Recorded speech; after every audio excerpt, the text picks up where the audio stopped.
L'Église Habal Shalom est heureuse de partager avec vous cet enseignement pour votre édification. Nous vous souhaitons une bonne écoute. Ça veut dire que personne sur cette terre n'a la science infuse. Personne sur cette terre ne peut dire que c'est moi qui connais tout, c'est moi qui sais tout. Non, ce n'est pas possible. C'est la diversité qui nous permet de pouvoir cerner la vraie vérité. Alléluia. Le fait que l'autre a compris une partie, que toi aussi, et que nous partageons nos connaissances, alors nous sommes davantage édifiés, nous comprenons tout le pan de la vérité au sujet de cet esprit de vérité. Je crois que, au sujet de cet esprit de pauvreté, je crois que cet esprit a beaucoup de facettes, je crois qu'il y a beaucoup à dire et à redire. Et je pense que l'Esprit de Dieu même en train de m'en parler, il m'a dit, ne te base pas seulement que sur les jeudis de victoire pour le payer, après le mettre de côté. Et il faut vraiment insister là-dessus parce que je veux voir mon peuple être béni. Je veux voir mes enfants sortis de là. J'ai créé ce monde et tout ce qu'il contient, principalement pour ceux qui m'adorent, pour ceux qui m'honorent. Mais ils ne peuvent pas en profiter parce qu'ils sont pauvres. Ils ne peuvent pas être heureux parce qu'ils sont pauvres. Et moi, je ne suis pas content. Je veux vraiment qu'ils rentrent dans cette dimension de richesse. Parce que mon souhait, c'est que mes enfants soient dans l'abondance, soient dans la richesse. Alléluia. Mon souhait, c'est qu'ils puissent voir toutes les merveilles que j'ai faites dans ce monde. Alléluia. Qu'ils puissent goûter à tout ce que j'ai pu créer, tout ce que je leur apporte pour leur apporter la joie et la bénédiction. Alléluia. Donc à cet effet, j'ai pensé à parler à Mme Vélé pour qu'elle vienne nous donner quelques expériences. Parce que c'est une femme qui a un esprit bien connu, déjà le Saint-Esprit, bien sûr, un esprit de richesse. Elle n'est pas milliardaire, elle n'a pas des milliards, mais elle a été toujours là, cette main qui donne. Et pourquoi on reste dans cette main qui donne? C'est ça la véritable abondance. Donner, ce n'est pas seulement du fait d'avoir des milliards à donner aux gens. Mais elle a peu été dans cette position-là d'emprunter ou d'aller tendre la main. Parce qu'elle a compris quelque chose de la part du Seigneur. Et parmi tout ce qu'elle a compris, ça m'a permis d'écrire moi-même, de comprendre certains enseignements qui permettent à ce qu'elle soit bénie. Ce n'est pas parce qu'on est pasteur qu'on va être forcément riche. On peut être pasteur puis se laisser influencer par un esprit de pauvreté. Alléluia. Au nom de Jésus, cet esprit-là va être dépouillé et il va nous permettre tous de rentrer dans une dimension de victoire et de richesse. Alléluia. Et j'ai dit à Mme Vélé, viens nous partager un peu tes esprits, viens nous partager ta mentalité. Parce qu'elle n'a pas la mentalité que certains ont. Alléluia. Elle n'a pas cette mentalité-là qu'on trouve assez fréquent ici, où on a compris que la seule manière de réussir, c'est d'avoir quelqu'un. Récemment, j'étais en train de regarder un truc sur Facebook où on montait 3 types d'entretiens dans 3 types de pays.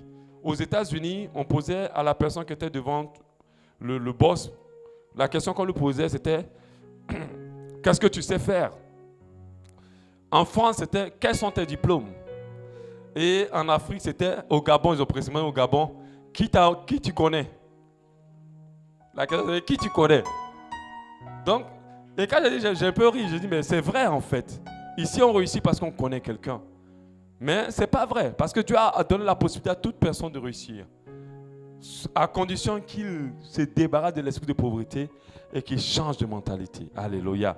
Donc je vais laisser une petite place à Mme Vélé, pas toute la place. Elle va venir parler un peu et puis moi je vais parler de comment vaincre cet esprit-là. J'en parle parce que je veux que nous ayons cet esprit-là sous nos pieds au nom de Jésus. Alléluia. Donc ouvre tes oreilles et écoute ce qu'elle a à nous partager. Nous acclamons le Seigneur pour Mme Vélé. Alléluia. Amen. Je voudrais remercier le pasteur et son épouse qui me donnent l'occasion d'être là ce soir. Que le Seigneur vous bénisse. Donc, le pasteur m'a demandé de partager mon expérience avec vous. C'est vrai qu'au départ, j'étais un peu hésitante, mais je me suis dit, bon, j'ai un parcours quand même, ce serait bien que je le partage. Sûrement, ça peut bénir quelqu'un. Je m'appelle Pauline Vélé. Vélé, c'est le nom de mon mari. Je suis née Nambane, je suis originaire du Burkina Faso, mais je suis née en Côte d'Ivoire. J'ai fait une partie de mes études en Côte d'Ivoire et après, je suis allée au Burkina pour faire l'université. J'ai fait un diplôme de Bac plus 4, une maîtrise en communication et journalisme. Et c'est pendant que j'étais à l'université que j'ai rencontré mon mari. On s'est mariés étant étudiants. On a eu nos 2 premiers enfants, Lévi et Yohan, pendant qu'on était étudiants. Et mon mari, lui, il a eu la grâce. Il n'avait pas encore terminé ses études parce qu'il était dans une grande école d'ingénieurs, une école inter-État qui a une très bonne réputation. Pendant qu'il était encore sur les bancs de l'école, il avait déjà eu du travail à la SEG. Donc la SEG était déjà venue le recruter, donc il savait déjà que quand il finit l'école, il est ingénieur à la SEG. Donc quand on a fini nos études, on est rentré au Gabon. Lui, il était le responsable adjoint de la station de la SEG de Ntoum. Et moi, j'avais ma maîtrise. Je me disais, sûrement, bientôt, je vais travailler parce que mon mari aussi travaille. Mais ça n'a pas été le cas. J'ai prié, pleuré, cherché du travail, faire des demandes. Il n'y avait pas de boulot, je n'arrivais pas à trouver un emploi. Et c'est vraiment quelque chose qui m'a meurtri, entre guillemets. Je me disais, Seigneur, qu'est-ce qui se passe? J'ai mes diplômes. Et ce qui me faisait encore le plus mal quand je voyais mes collègues burkinabés qui étaient directeurs de radio, directeurs de télévision. Et moi, j'étais au Gabon depuis là, je n'arrivais pas à avoir du travail. Vraiment, c'est quelque chose qui m'a brisé, franchement. Et après, mon mari a été affecté à Port-Gentil. À Port-Gentil, il était le responsable adjoint aussi de la station eau. Donc, nous sommes allés à Port-Gentil. Et à Port-Gentil, j'ai commencé à chercher du travail dans le pétrole et tout ça. Pas de travail. Pendant que je cherchais le travail, nous fréquentions une église qui avait des réunions de couple. Donc, une fois par mois, ceux qui étaient mariés faisaient une réunion et chacun devait apporter à manger. Et moi, je faisais tout le temps des jus de bissap, de gingembre, de jus de mangue que j'apportais. Tout le monde appréciait. Les gens me disaient, c'est bon tes jus et tout. Pourquoi tu ne vends pas? Et c'est comme ça que j'ai commencé à vendre des jus. Au niveau de l'église, au niveau de la ville de Port-Gentil, mes jus étaient très, très appréciés. Pourquoi je raconte cette parenthèse-là? C'est pour vous dire que vraiment, parfois, on a des diplômes. On se dit, vraiment, il faut que je travaille. Mais l'argent n'est pas forcément dans le bureau. L'argent est dehors. Actuellement, on dit le Gabon en crise. Mais il y a des gens qui ne connaissent pas la crise. La maman togolaise qui vend ses gâteaux, ses bédoum, celui qui vend les oranges, il ne connaît pas la crise parce que lui, il est dehors. Chaque jour, il cherche ses 100 francs. Il ne connaît pas la crise. Mais ceux qui sont dans les bureaux, c'est eux qui connaissent la crise. Donc vraiment, mon frère, tu peux avoir des diplômes. Mais si tu sais faire quelque chose de tes 10 doigts, moi, je me suis rendu compte que j'avais le don de faire des jus. Jusqu'à présent, quand je fais mes jus, les gens apprécient. Donc peut-être que Dieu t'a donné le don de faire des tresses ou bien je ne sais pas quelque chose. Pour le moment, tu as un diplôme, il n'y a pas de travail. Laisse le diplôme, essaie de faire quelque chose de tes mains et Dieu va bénir. La première fois que j'ai ouvert un compte bancaire, c'était avec l'argent des jus. Je suis partie à la banque, je voulais ouvrir le compte. La dame m'a demandé, vous travaillez où? Je dis, je ne travaille pas. Vous avez eu l'argent, comment je dis, j'ai fait les jus. Elle me dit, on ne peut pas vous ouvrir un compte, c'était à la BICIC. Comme vous ne travaillez pas, mais je vous conseille d'ouvrir le compte au nom de votre fils. C'est d'un de vos enfants. Elle m'a demandé, vous avez des enfants? Je dis, oui, c'est comme ça que j'ai ouvert le compte au nom de Lévi, avec l'argent des jus. Avec l'argent des jus, entre parenthèses aussi, je suis issue d'une famille modeste. Dans ma famille, personne n'a fait le commerce parce qu'au Gabon, tout le monde pense que les Ouest-Africains font le commerce. Moi, dans ma famille, personne n'a fait le commerce. Mon papa travaillait dans une société en Côte d'Ivoire. Nous tous, on a fait des études. Dans ma famille, tout le monde a fait des études. Donc, je ne viens pas de quelqu'un qui a eu un exemple familial qui a fait des affaires. Mais aujourd'hui, j'ai 2 librairies. J'ai la plus grande librairie de Franceville qui s'appelle la Maison du Livre. C'est ma librairie. J'ai une autre librairie ici, au Charbonnage. J'ai aussi d'autres investissements que j'ai pu faire grâce à mes business.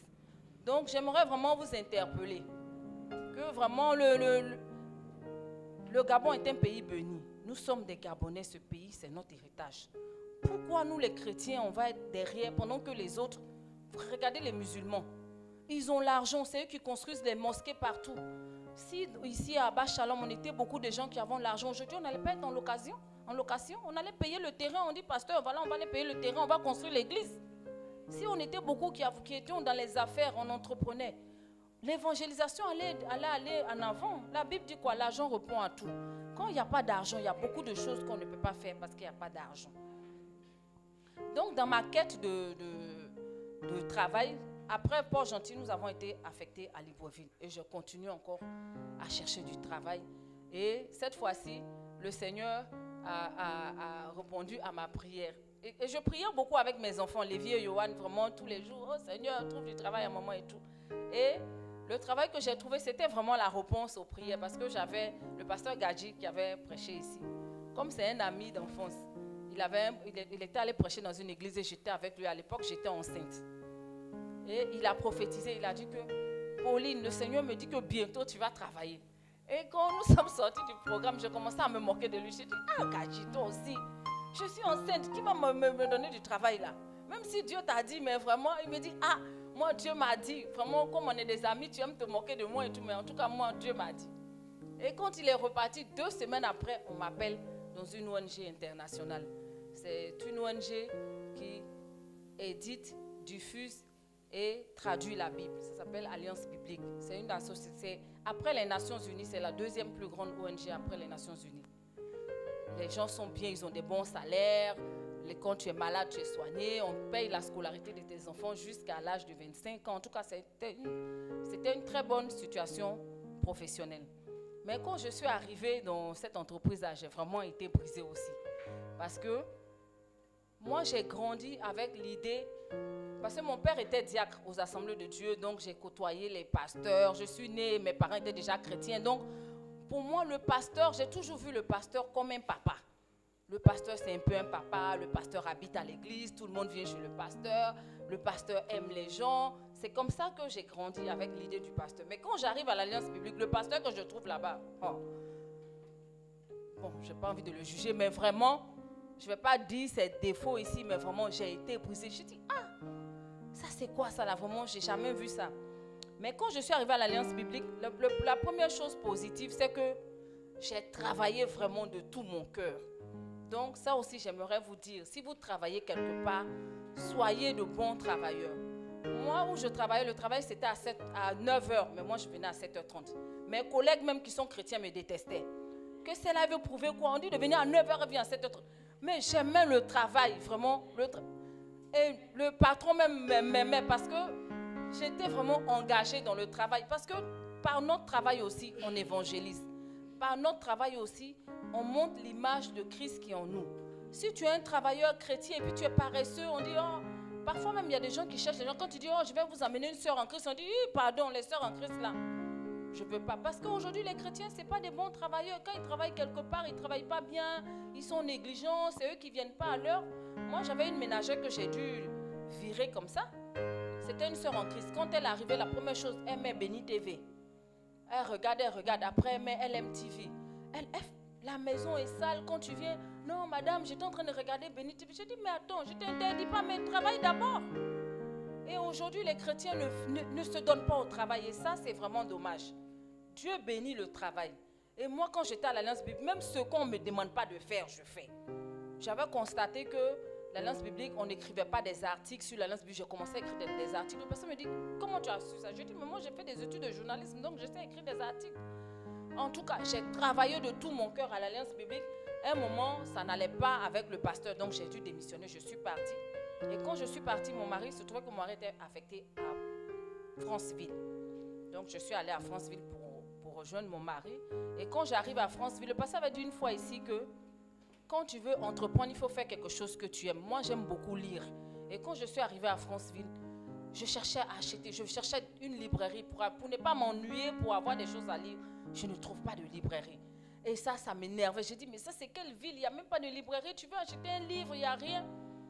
Et c'est là que j'ai dit à mon mari que, mais si quelqu'un ouvre une librairie ici, sûrement, il y a des gens qui sont comme moi, qui aiment lire, mais il n'y a pas de librairie. Si quelqu'un ouvre une librairie ici, vraiment, il peut gagner de l'argent. Et pendant que j'étais dans la réflexion, c'est comme ça que il y a un local qui s'est libéré à Potos, pour ceux qui connaissent Franceville, au bord de mer. Il y a un local qui s'est libéré et j'ai pu avoir mon local et j'ai pu ouvrir ma première librairie. Et effectivement, ce que je soupçonnais, c'est vraiment confirmé. J'avais vraiment beaucoup de clients. Je suis passée par des échecs. C'est pas que tout. Je suis passée par une époque où j'ai fermé, mais le Seigneur m'a fait grâce. Ça aussi, c'est ça que nous avons, en plus de ceux qui ne connaissent pas le Seigneur. On peut passer par des erreurs, on peut passer par des difficultés, mais Dieu nous fait grâce. Dieu nous aide. J'ai vraiment vu la main de Dieu dans mes affaires. J'ai vu la main de Dieu dans mes affaires par le fait aussi que je n'acceptais pas du tout la corruption. Parce que vous savez que quand on est dans les affaires, parfois on peut travailler avec l'administration. Et moi, je travaille beaucoup avec les administrations en France. Je travaille avec les universités, les ministères qui sont là-bas et tout. Et souvent, les gens veulent que tu fasses des fausses factures. Ils veulent que tu vas faire une facture. Quand l'État va verser l'argent, lui, il ne prend pas la marchandise, mais il te donne. Tu lui donnes l'argent à la place, il te donne un pourcentage. Et moi, j'ai carrément refusé ça à Franceville. Tout le monde me connaît pour ça. On dit, ah, la dame là, elle est méchante. Parce que pour eux, méchant, c'est parce que je ne veux pas faire les business. Et jusqu'à présent, je refuse de faire les business. Parce que je me dis, nous sommes des chrétiens, nous devons être intègres. C'est ça qui fait la différence entre nous et ceux qui ne connaissent pas le Seigneur. Malgré le fait que je refuse de faire les business, j'ai quand même la clientèle. Une année, j'avais une forte clientèle d'école. Il y avait peut-être une 40aine d'écoles qui avaient pris des fournitures de bureau chez nous.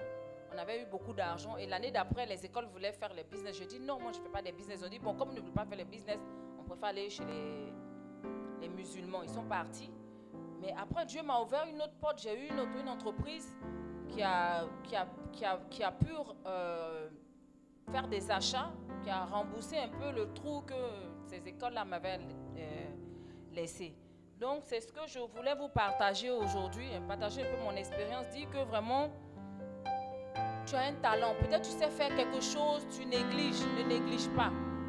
Il y a l'argent dans tout. Si Dieu t'a donné le don de faire quelque chose, sûrement, tu peux gagner ta vie avec, tu peux aider ton prochain avec. Et le fait d'être dans l'entrepreneuriat, comme le Seigneur m'a donné vraiment quelques moyens, ça fait que vraiment, il m'arrive à aider, j'aide beaucoup les gens. Je peux aider les gens. Mais si je n'avais pas les moyens, comment j'allais aider les gens? Même si je voyais une situation, des gens qui souffrent, des gens que je peux aider, je n'allais pas pouvoir parce que j'ai beau avoir la bonne volonté, mais il faut les ressources. Mais le fait que j'arrive à aider les gens, certaines personnes en tout cas, c'est parce que le Seigneur m'a béni, a béni mes affaires. Donc je suis là ce soir vraiment pour interpeller quelqu'une, que vraiment, peut-être que tu as un don que tu négliges, peut-être que tu travailles quelque part, tu ne le fais pas bien, vraiment mets-toi au sérieux et essaie de faire quelque chose pour que le nom du Seigneur soit glorifié, pour faire aussi avancer l'œuvre de Dieu. Il y a des pays, quand je vois un pays comme le Burkina, l'Église a beaucoup investi dans l'éducation et dans la santé. La plupart des grands hôpitaux, des grandes écoles, sont des écoles qui ont été construites par les assemblées de Dieu. Donc le fait qu'il y a des écoles, des assemblées de Dieu, beaucoup de gens, de musulmans se sont convertis grâce à ces écoles-là. Puisque quand tu arrives dans une école des assemblées de Dieu, le matin, la prière obligatoire. Une fois par semaine, il y a l'étude biblique. Chaque samedi, vous devez aller à l'église. Donc chaque fois, on martèle à l'oreille de l'enfant. Qu'il soit musulman ou qu'il soit quoi, l'évangile lui est imposé et beaucoup de gens se sont convertis parce qu'il y a eu des écoles chrétiennes. Et vraiment, nous devons impacter notre société en tant que Gabonais. Nous sommes là en tant que chrétiens, en tant qu'église. On doit vraiment faire des choses pour que le pays avance. Ce n'est pas seulement l'État qui doit tout faire. Les églises aussi peuvent faire. Mais l'église va faire comment s'il n'y a pas l'argent? Et comment avoir l'argent s'il n'y a pas des gens qui entreprennent, qui se lèvent, qui font multiplier l'argent? Donc c'est vraiment ça que je voulais partager avec vous ce soir. Et que le Seigneur nous bénisse. Alléluia. C'était vraiment édifiant. Amen. Vraiment, elle est modeste. C'est-à-dire quand elle parle, elle ne dit pas trop de choses. Si je lui demande aujourd'hui combien de pays elle a fait, je ne suis pas sûr qu'elle connaît le nombre de pays. Elle a voyagé énormément. Elle a oublié de dire qu'aussi elle est une cinéaste reconnue ici et dans le monde entier. Voilà. Et on la prend pour être vraiment organiser des festivals dans le monde entier. Et voilà, elle n'a pas attendu son bac plus carte. Et elle a dit, mais qu'est-ce que j'ai? Qu'est-ce que je peux faire? De telle sorte qu'aujourd'hui, elle est positionnée en tant que celle qui prête, celle qui donne, pas celle qui emprunte ou celle qui prend. Et Dieu lui fait grâce et Dieu continue à lui faire grâce. Alléluia. Et je pense que aujourd'hui, je donne un des exemples. Ses fils sont aujourd'hui dans des bonnes écoles parce que ce qu'elle a vendu, des jus et tout ça, leur ont permis de faire des vrais comptes pour eux et de pouvoir les emmener dans des écoles de renom. Amen. Et ça, comme je vous l'ai dit, il y a tellement de conséquences d'être pauvre. Et la plus des grandes conséquences, c'est le fait de ne pas vivre longtemps. Le pauvre, il ne vit pas longtemps. Il ne peut pas se soigner comme il faut. Il ne peut pas manger pour sa santé. Et puis l'un des éléments encore qui est désolant, c'est que plus l'Église reste dans la pauvreté, moins elle aura de l'impact. Et je pense que Dieu est en train de me parler pour la suite de nos enseignements. Il est déjà en train de me parler. Il faut que nous comprenions que nous devons avoir de l'impact. Je ne demande pas à ce qu'on s'attache aux choses du monde. On n'a pas le temps pour ça. Nous, on est là pour le royaume. Et à cause du royaume, nous ne devons pas rester pauvres. Amen. À cause de faire avancer le royaume, nous ne pouvons pas rester impuissants. Aujourd'hui, la puissance n'est pas dans les paroles. Amen. La puissance n'est pas dans les paroles, l'influence n'est pas dans les paroles. Elle est dans qu'est-ce que tu as. Amen. Donc, comment vaincre cet esprit de pauvreté? Jésus lui-même, il a commencé par libérer quelqu'un qui avait ce qu'on appelle un problème de main sèche. La main sèche, c'est celui-là dont la main n'arrive pas à avoir de l'argent. Et quand elle a de l'argent, l'argent ne se fructifie pas. Ça, c'est la main sèche. Et en Matthieu 12, 10, il dit, et voici, il s'y trouvait un homme qui avait la main sèche. OK? Et on voit par la suite que Jésus l'a libéré, Jésus l'a délivré. La main sèche est liée à la pauvreté. C'est un esprit de pauvreté. Jésus a libéré quelqu'un qui avait la main sèche. Ce n'est pas parce que sa main était sèche qu'il avait besoin de pommade pour qu'elle devienne plus mou. Non. C'était un esprit de pauvreté qui était sur cette personne. Comment vaincre l'esprit de pauvreté? Dans les témoignages de Madame Vélé, elle a donné beaucoup d'éléments qui sont dans mon truc, dans mon enseignement que je vais renforcer un peu. Un, d'abord, ça c'est dépouiller de la paresse et de la négligence. Tu veux vaincre l'esprit de pauvreté, on ne devient pas riche en croisant les pieds, on ne devient pas riche en étant paresseux, en étant négligent. On ne devient pas riche ainsi. On devient riche lorsque on s'investit au travail. On devient riche lorsqu'on s'investit à travailler. On devient riche lorsqu'on prend au sérieux tout ce qu'on fait. On devient riche lorsqu'on ne minimise pas ce qui peut nous permettre d'aller loin. On devient riche lorsqu'on se lève pour faire quelque chose. Nous sommes actuellement dans un pays, il faut le dire, qui est en crise économique. Ça, c'est une réalité. Mais nous savons que lorsqu'on parle de crise, les économies, ceux qui sont en économie disent que crise veut dire opportunité. Crise veut dire opportunité. C'est-à-dire quand ça se complique, c'est qu'il y a des secteurs qui ont besoin d'être explorés. Il y a des secteurs qui ont besoin d'être vus. OK? Crise veut dire opportunité. Donc nous devons comprendre que ce n'est pas le moment pour nous de croiser les jambes et puis d'attendre qu'on nous appelle pour un travail. Mais qu'est-ce qu'on peut faire? Qu'est-ce qu'on peut faire? De quoi nous sommes capables? Dieu ne t'équipe pas de capacité de don pour t'orner. Dans tes capacités, dans ton don, il y a toute ta destinée. Il y a ta richesse, il y a ton opulence, il y a ton bien-être, il y a ta renommée, il y a tout. Donc nous devons réfléchir pour dire, mais qu'est-ce que je peux faire? Elle a commencé à faire, elle, les jus. Au travers des jus, elle a ouvert un compte. Au travers des jus, elle a commencé à s'en sortir financièrement, de ne pas dépendre complètement de son mari. C'est ça une femme. Une femme, c'est une aide d'abord. Une aide, ce n'est pas quelqu'un qui attend que le mari aille tout chercher pour venir vers elle. Elle se lève et elle fait quelque chose, elle aussi à son tour. Donc on ne devient pas riche en s'asseyant. La Bible dit en Proverbe 6, 10, un peu de sommeil, un peu d'assoupissement, un peu croiser les mains pour dormir. Et au verset 11, et la pauvreté te surprendra comme un rôdeur, la disette comme un homme en armes. Dieu veut qu'on travaille. Dieu veut qu'on se lève, qu'on travaille, qu'on ne soit pas négligent. Il y a des gens qui enchaînent toute une semaine sans rien faire. Tu peux faire des choses pour sortir de ta pauvreté. Tu peux faire des choses pour ne pas être dans cette position de celui-là qui reçoit au lieu de donner. Amen. Tu peux faire des choses pour changer ta condition. Tu as droit aussi de voyager. Tu as droit aussi d'acheter des bons habits, des bons parfums. Tu as droit de manger dans les restaurants. Dieu était en train de me dire même que la pauvreté est des fois à l'origine de l'instabilité de certains couples. Quand il n'y a pas d'argent dans un couple, il y a beaucoup d'attaques. Parce que le fait qu'un couple se dit, bon, on ne va pas bien, prenons un avion, allez aux Bahamas, passer du temps à deux, ça fait du bien. Ah mais oui, ça fait du bien. Ça fait du bien. Ça restaure beaucoup de choses. Ça apporte beaucoup de stabilité. Alléluia. Même l'éducation des enfants. Quand tu es pauvre, c'est difficile de les éduquer. Tu as eu la grâce, tu peux avoir des enfants qui n'ont pas assez, mais qui sont bien éduqués. Mais quand tu as les moyens, tu peux leur offrir le meilleur pour que leur éducation soit davantage plus stable.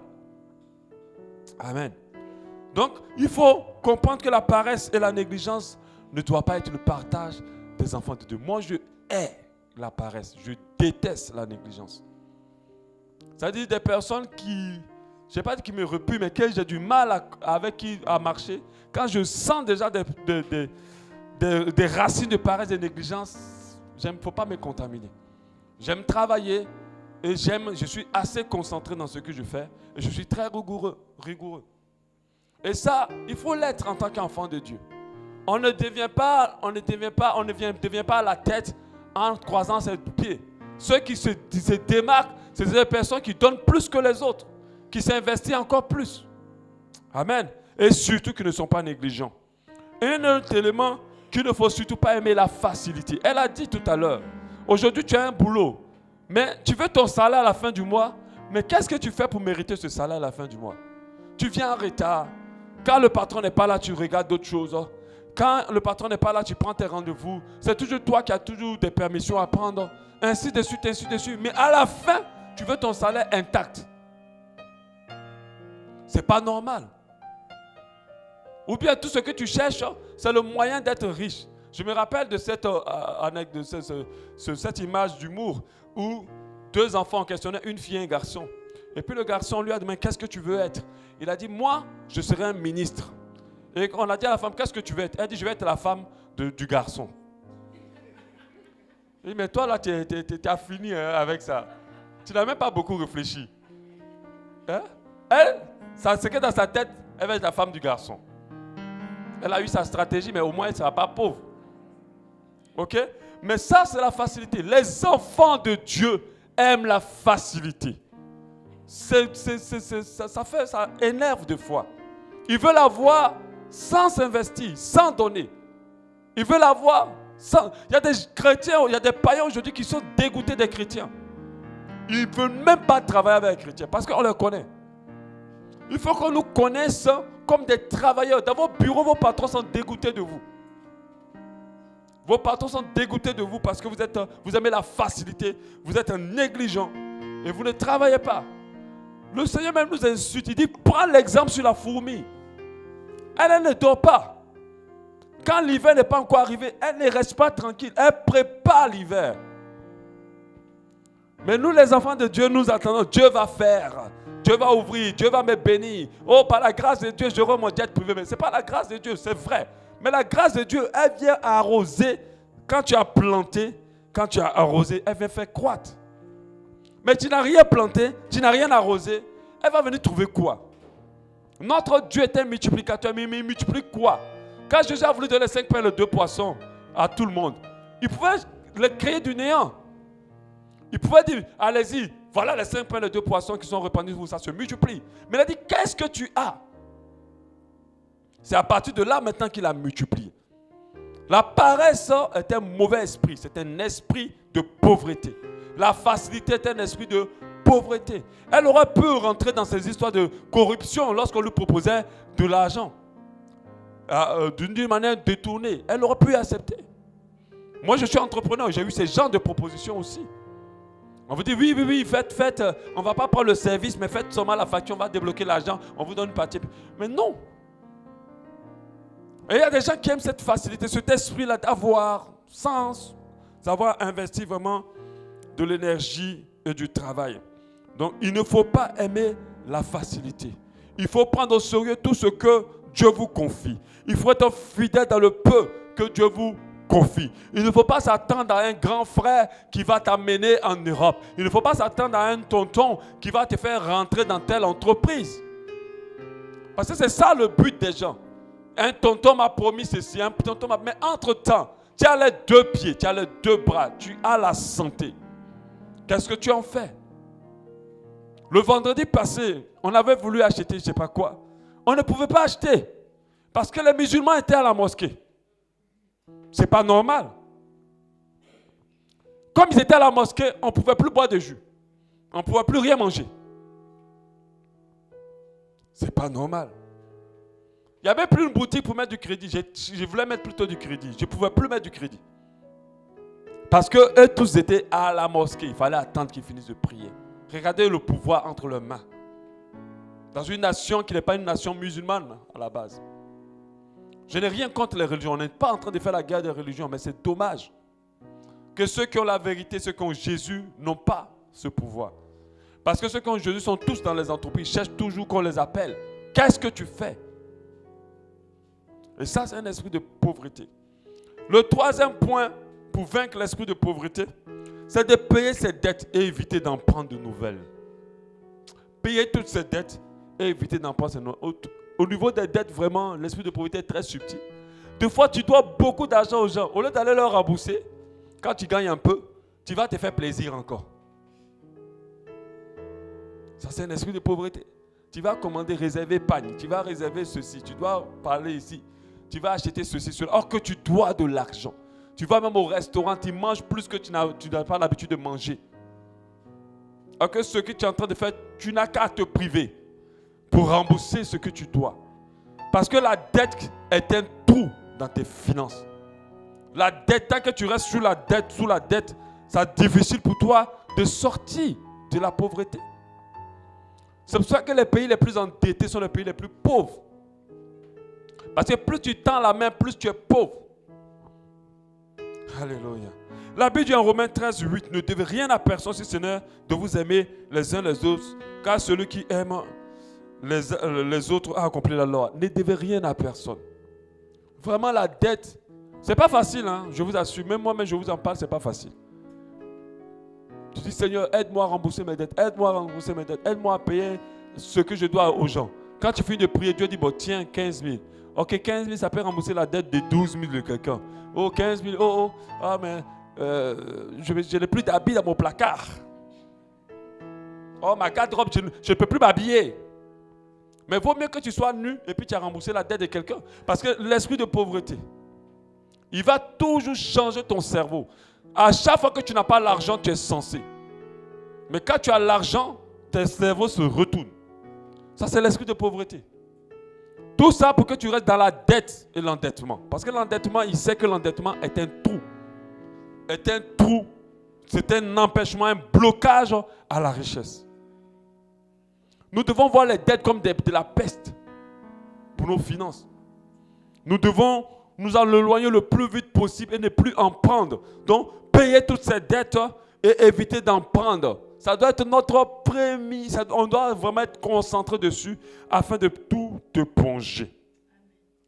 Nous avons la possibilité aussi de changer notre mentalité.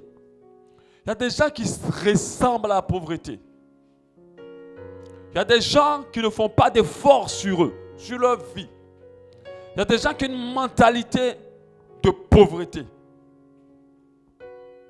Il y a des gens qui ne se voient jamais en train d'être ceux-là qui donnent, qui prêtent au lieu d'emprunter. Il faut que la tête change. Il faut que la mentalité change. Un riche, ce n'est pas celui qui a beaucoup d'argent dans son compte. Un riche, c'est quelqu'un qui l'aide dans sa tête. C'est d'abord ça. Un riche, c'est quelqu'un qui est dans la tête. Si tu n'es pas riche dans la tête, on peut te donner 100 millions aujourd'hui. On te donne seulement avant la fin de l'année pour que tu sois pauvre à nouveau. Et tu le seras. C'est-à-dire que si moi j'ai 100 millions, vous allez voir, je vous assure, lisez des articles sur Internet. Il y a des gens qui ont gagné des lotos. 100 millions, mais c'est petit. Ils ont gagné plus que des 100 millions. Ils sont redevenus pauvres. L'esprit de pauvreté. Et ça, c'est un esprit qui règne beaucoup sur l'Africain. J'ai vu une image aujourd'hui sur Facebook de Bill Gates avec Mark, celui qui a fait Facebook. Quand vous les regardez, vous ne voyez pas de montre Gucci, vous ne voyez pas de Yves Saint Laurent, vous ne voyez, ils ont porté seulement un petit t-shirt, l'autre a porté une chemise et un pantalon, une chaussure simple. Mais l'Africain, il a réussi. Esprit de pauvreté. Il va changer ses dents en or. Il va porter la montre la plus chère, extravagante. Quand vous voyez à la télé quelqu'un qui te montre ta montre, tu dis que c'est 5 000, je ne sais pas quoi, millions. Tu dis, mais tu exagères. Oui, il y a l'esprit de richesse. Mais 5 millions, tu mets 5 millions dans quelque chose qui est sur ton bras. Et si tu n'as pas un seul. Mais toi aussi, réfléchis quand même. Il y a des gens qui ont besoin de manger. Et tu peux investir.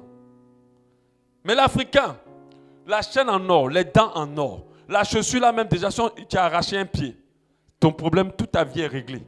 Tellement ça coûte cher. Ils vont briller. Mais il y a des milliardaires. Ils ont compris que avoir des milliards dans le compte, ce n'est pas ça qui nous maintient dans la richesse. C'est la mentalité. On a vu des gens comme Mike Tyson. Mike Tyson, qu'est-ce qu'il n'a pas touché? Mike Tyson, c'était lui, non? Ou quelqu'un d'autre. Il avait embauché Donald Trump. Oui, c'est lui. Il avait embauché Donald Trump. Donald Trump était son employé.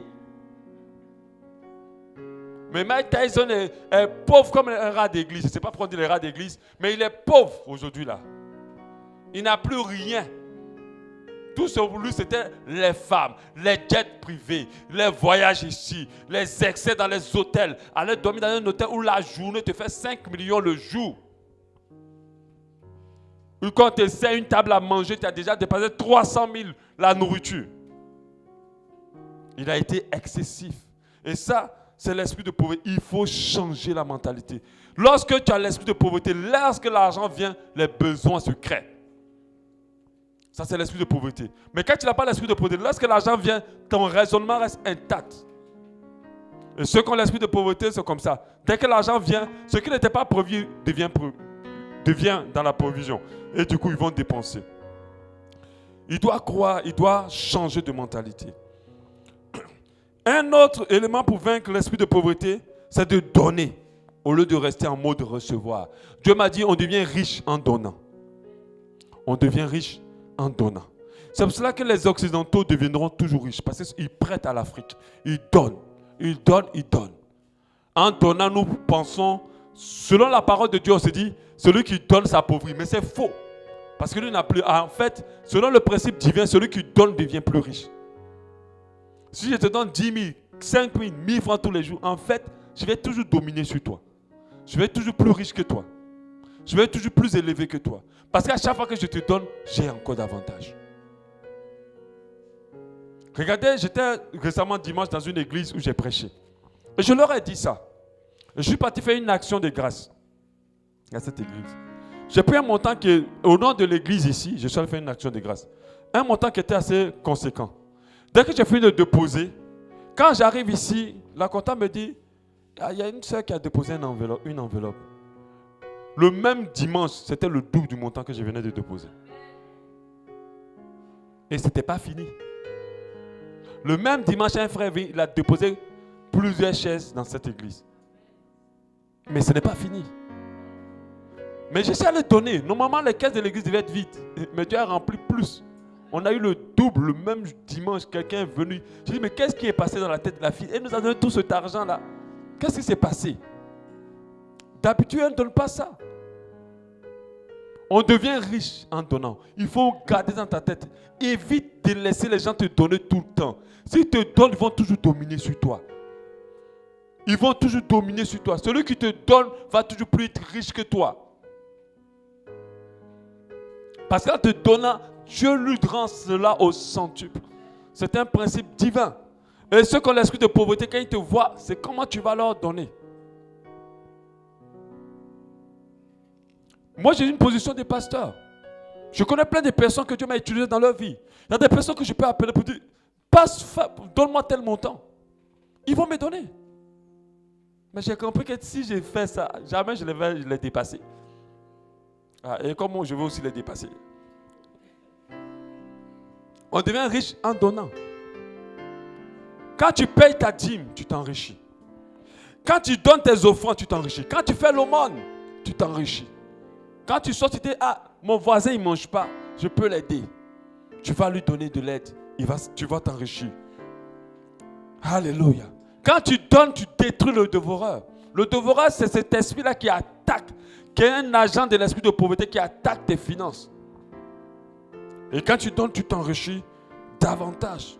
La Bible dit en Malachie 3:10, apportez à la maison du trésor toutes les dîmes, afin qu'il y ait de la nourriture, dans la maison. Mettez-moi de la sorte à l'épreuve, dit l'Éternel des armées, et vous verrez si je n'ouvre pas pour vous les écluses des cieux, si je ne répands pas sur vous la bénédiction en abondance. Et il y a une partie qui dit, si je ne menace point par le dévoreur. Donc il faut donner. Quand tu veux détruire l'esprit de pauvreté, ne retiens pas. Lorsque Dieu te bénit, n'attends pas pour dire oui, comment je vais faire. C'est beaucoup ce que je vais donner. Enlève, donne. Tu vas être davantage béni. Si tu as une activité, les clients qui ne viennent pas chez toi viendront maintenant chez toi. Si tu as un boulot, tu n'as pas de promotion depuis des années, tu vas voir ton patron changer de mentalité pour dire mais toi tu dois monter. Tu ne peux plus rester là. C'est en donnant. Alléluia. Donne à celui qui a déjà. Et tu vas être davantage béni. Le donner capte une onction. Si tu as vu quelqu'un qui a le moyen, donne-lui. Bénis-le. Et sa grâce, la grâce que sa vie ne va pas quitter sur lui, mais va se répandre aussi sur toi. Si tu restes en mode de recevoir, tu resteras en mode de recevoir. Il faut quitter ce mode. Un autre élément encore qui nous permet de vaincre l'esprit de pauvreté, c'est penser épargnant et investissement. Penser épargnant et investissement. Pourquoi j'en parle, madame? Venez en parler. Déjà, épargne. Vraiment, je vous assure, hein, on est atteint. Hein? On est vraiment atteint. Mais au nom de Jésus, Dieu va nous libérer. Alléluia. L'épargne, ce n'est pas la chose de l'Africain. L'Africain n'a pas le temps d'épargne. Quand l'Africain a tout, il mange tout le même jour. Dans les jours qui suivent, tout doit finir. Quand il y a l'argent dans son compte encore, il n'est pas en paix. Il faut qu'il aille tout tirer au guichet pour tout manger. Ça, c'est comme ça. Ça, c'est un esprit de pauvreté. Dieu lui-même, quand il crée des fruits, il met toujours une semence à l'intérieur. Dans tout ce que Dieu crée, il y a quelque chose qu'on ne doit jamais manger. Et dans notre argent, il y a une partie que nous ne devons jamais manger. En dehors de la dîme et tout ça, il y a une partie qu'on appelle le noyau. Il faut le conserver pour produire davantage. On appelle ça le noyau. Si tu manques la mangue et puis tu croques toujours son noyau, tu vas avoir des mangues comment? En plus d'en ta dîme et tes offrandes, il y a une partie que tu dois garder à côté. Si les hommes avant nous commençaient à manger le noyau de tous les fruits et de tous les... ils mangeaient tout. Ils mangeaient le bananier avec tout l'arbre. Je pense que nous, on n'aura rien aujourd'hui. Ça veut dire qu'à chaque fois que tu reçois quelque chose, il y a une partie que tu ne dois pas manger. Il y a une partie que tu dois mettre à côté, que tu dois garder. Même si c'est 5 francs, même si c'est 100 francs. Même si c'est 100 francs que tu dois mettre dans une caisse, il faut le mettre. Mais nous, l'esprit de pauvreté, quand tu gagnes, il te dit ne mets rien de côté, mange tout.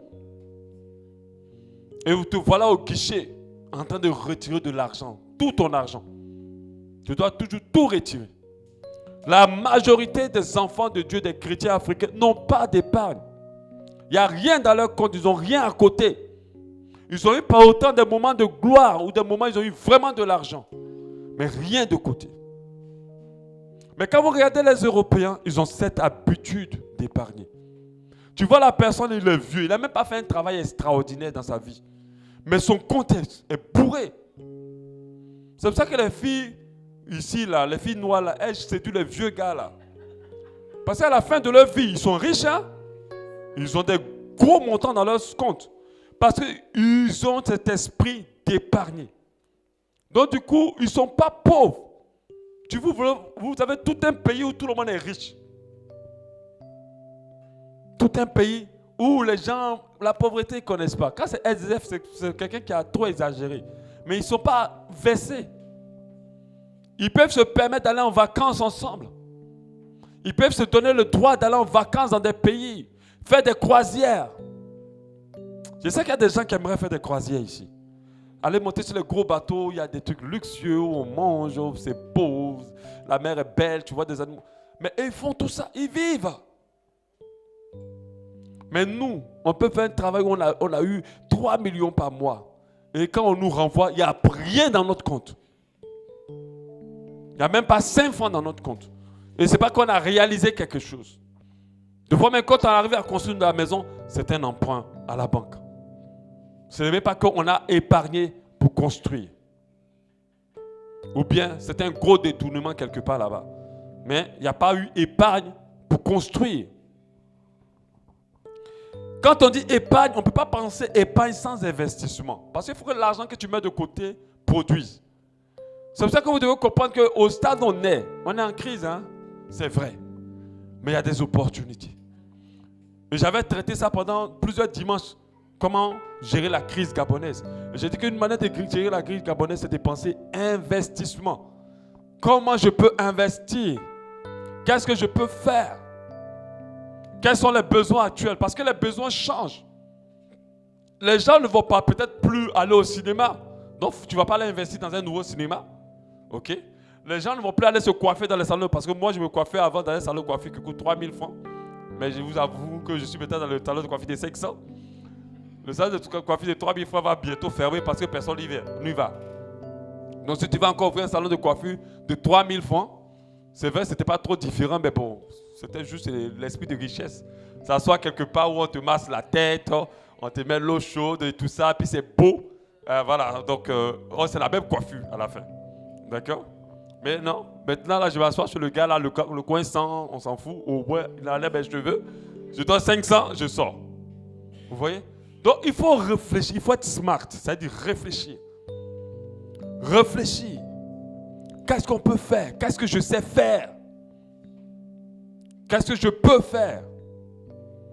Et tu peux faire beaucoup de choses. Pas seulement que dans le domaine du service, mais aussi dans le domaine de l'art. Parce que les chrétiens, quand on parle d'art, ils se disent que ce n'est pas quelque chose qu'on peut réussir avec. Je vous dis, ceux qui sont les plus grands riches du monde sont les artistes. Ils viennent seulement faire une présentation, c'est-à-dire passer juste dans ta soirée, le chèque qu'on lui donne là. Si on te donne à toi, ta vie est réglée. L'art aussi, parce qu'on ne pense pas à l'art. On se dit que oui, bon ça c'est d'autres choses, ça c'est, on ne peut pas. Si tu sais chanter, investis-toi dedans, sors des produits. Si tu sais peindre, vas-y. Si tu sais faire la mode, pourquoi qui a dit que les chrétiens ne font pas la mode? Hein? La mode ce n'est pas démoniaque. Tant que tu produis des choses qui sont pudiques, tu peux faire la mode. Tu peux t'investir dans tout, mais sauf que tu dois honorer ton Dieu. Aujourd'hui, il y a des Gabonais qui savent tresser. Mais ce n'est pas elle qui tresse, c'est celle qui vient d'ailleurs qui tresse nos Gabonaises. En Côte d'Ivoire, Mariamela fait une tresse. Tu vas finir de tresser une grande tresse, tu ne vas même pas dépenser 5 000. Mais si seulement elle met la main seulement dans tes cheveux, 10 000. Imagine qu'elle met des tresses, tu dois te sortir à 25 000, 30 000. Mais il faut aller dans ce secteur. Il faut penser épargne. À chaque fois que tu reçois, enlève. Mets de côté, oublie. Bien sûr, en gardant en esprit un projet. C'est dans ça que tu vas pouvoir, pendant que les gens sont en train de crier, crise, toi tu cries seulement bling, bling, bling, bling, bling. Toi tu as l'argent. Pendant que les gens sont en train de crier seulement. Toi tu es là seulement, tu ricanes parce que tu sais que toi tu n'es pas dans la crise. Ensuite, il faut investir. Elle a commencé par les jus. Les jus lui ont permis d'avoir de l'argent, d'être un peu indépendant de son mari et de s'en sortir. Toi, tu peux commencer par quoi? Il faut réfléchir à cela et t'investir complètement. Il faut comprendre que Dieu attend que tu sèmes. Et la sémence, c'est dans l'investissement. On ne peut pas s'attendre à une moisson si on n'a pas investi. On ne peut pas s'attendre à une moisson si on n'a pas semé. Ce n'est pas possible. Tu passes toutes tes journées, tu rentres, tu dors, tu fais tout, mais tu ne fais rien. Ce n'est pas parce que tu es étudiant, que tu es élève, que tu ne peux pas sortir aussi de la crise. La pauvreté traîne beaucoup de fléaux derrière. Beaucoup de fléaux. En plus de la mort, des maladies de toutes sortes. Mais il y a aussi la prostitution. Il y a aussi la dépravation. Vous savez que nos enfants aujourd'hui vont coucher avec des hommes plus âgés juste pour avoir un téléphone. C'est la pauvreté. Si vous avez les moyens, si vous, les parents, leur avez donné des téléphones, ils ne seront pas allés coucher pour avoir des téléphones. Ils sont obligés de coucher pour avoir même une pommade à porter, même un parfum pour se sentir bien. Et ce n'est pas normal que nous, les enfants de Dieu, nous soyons concernés par cela. Et le dernier élément que j'aimerais rajouter, c'est briser les jougs de ces esprits sur nos vies. La Bible dit qu'on n'a pas à lutter contre la chair et le sang, mais contre les dominations, contre les autorités, contre les princes de ce monde des ténèbres, contre les esprits méchants dans le lieu céleste.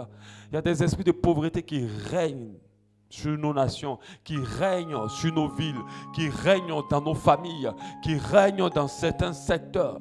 Moi, je me rappelle qu'à Abidjan, on a des communes. On a des communes. Et les communes, ce n'est pas comme ici au Gabon. Au Gabon, on ne va pas dire que les gens d'Ovendo sont différents des gens de Libreville. Ils sont presque pareils. On ne sent pas la différence. Mais à Abidjan, la commune d'Abobo n'a rien à voir. Abobo n'a rien à voir avec la commune de Cocody. La commune d'Abobo, il y a un vrai esprit de pauvreté. Moi, quand j'avais voyagé, j'étais allé au Tchad. Quand je suis revenu, Dieu m'a dit, tu quittes cette commune. Mais pour aller où? Je suis allé dans la commune de Cocody. Ça, c'est une commune de riches, d'enfants de riches, de personnes riches, les plus belles villas, les plus belles maisons. C'est un peu le Beverly Hills. Et c'est là-bas, c'était cher, hein. J'ai dit, c'est pas grave. Même si je dors seulement par terre, au moins je suis dans la commune des riches. Parce qu'on ne peut pas construire dans la commune des pauvres. Il avait toute une villa, mais Dieu m'a dit, tu ne restes pas là. Tu pars dans l'autre commune. Et je me suis rendu compte, quand j'ai commencé à vivre dans cette commune, l'autre commune, mon esprit s'est ouvert. Je n'avais plus la même manière de réfléchir. Je n'avais plus le même temps. Parce qu'à Bobo, on pouvait s'asseoir du matin au soir, en train de parler seulement. Je vous avais dit la dernière fois que l'esprit de pauvreté, c'est qu'on calomnie beaucoup. C'est vous toujours qui décortiquez la vie des riches. Mais eux, ils sont en train de voler, vous êtes en bas. On pouvait s'asseoir, calomnier, on pouvait se balader pour rien. Toute la journée, on se baladait seulement. On n'avait aucun objectif dans la journée. Mais quand j'ai commencé à marcher, parce que déjà j'étais dans cette commune, et en plus de ça, mon papa m'avait mis dans une école d'enfants de riches. Donc ça a changé ma mentalité. Les enfants, ils réfléchissent pas. Un riche ne réfléchit pas comme un pauvre. C'est pas pareil. Pendant que toi, tu as dit, oh, il y a la copine là, oh, il y a sa chaussure, oh, le riche n'a pas le temps pour ça. Il n'a pas le temps. Ça a changé ma mentalité. Ça a changé ma manière de voir. Ça m'a mis dans une autre dimension. Ça m'a permis de m'enfermer dans ma chambre pour créer mon site internet. Ça m'a permis de me pouvoir réfléchir à entreprise. Et depuis des années, c'est mon entreprise qui me fait vivre. Récemment, nous avons fait notre conférence. Notre formation de masterclass. Mais il y avait près d'une 50aine de personnes. Je connais quelque chose. Mais pourquoi garder pour moi? Je peux me faire de l'argent avec. Il y a des gens qui sont riches à cause de partager simplement leurs connaissances. Mais toi, tu es là. Tu sais faire des choses, mais tu ne fais rien. Il faut prier contre cet esprit. Il faut briser ce joug. Il faut briser ce joug. Il faut quitter des endroits. Il faut prendre autorité contre ce joug. Cet esprit est répandu dans des familles. Cet esprit est répandu dans des pays. Cet esprit est répandu dans des villes. Il faut briser des jougs.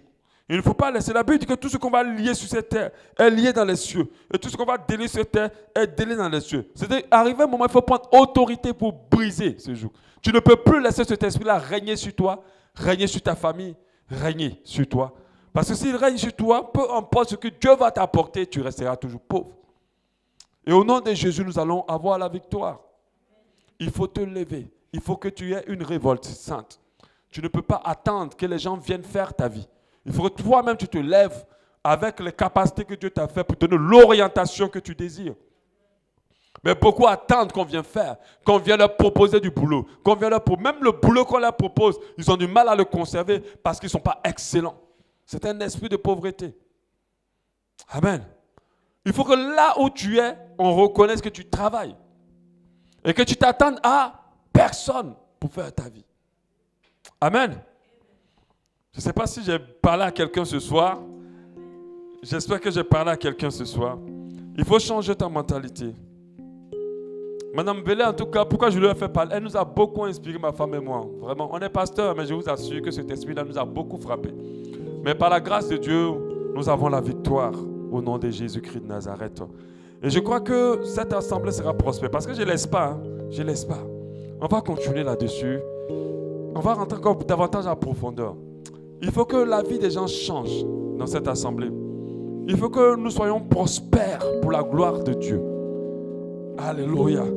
Il faut que nous ayons de l'influence positive sur ce monde pour les intérêts du royaume. Il faut que là où on est, qu'on sache que nous portons le nom de Jésus et que nous sommes des personnes qui se distinguent de ceux qui font la même chose que nous. Il faut qu'on se démarque au travers de la qualité et de l'excellence de notre travail. Nous ne pouvons pas continuer à être médiocres. La médiocrité est un esprit de pauvreté. Et dans l'esprit de pauvreté, nous ne pouvons pas continuer à être médiocres. Nous devons nous démarquer. Nous devons nous démarquer. Nous devons rentrer dans l'abondance. Mais Dieu a établi des principes que nous devons respecter. Alléluia. Parle à ton Dieu ce soir.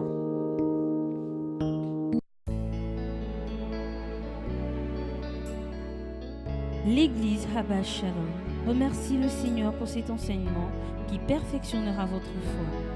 Pour plus de renseignements sur notre assemblée, veuillez nous joindre au plus 241 07 93 10 00 ou faites un tour sur notre site internet www.abbashalom.org ou encore visitez notre page Facebook. Abba Shalom, expérimentez l'amour et la paix de Dieu.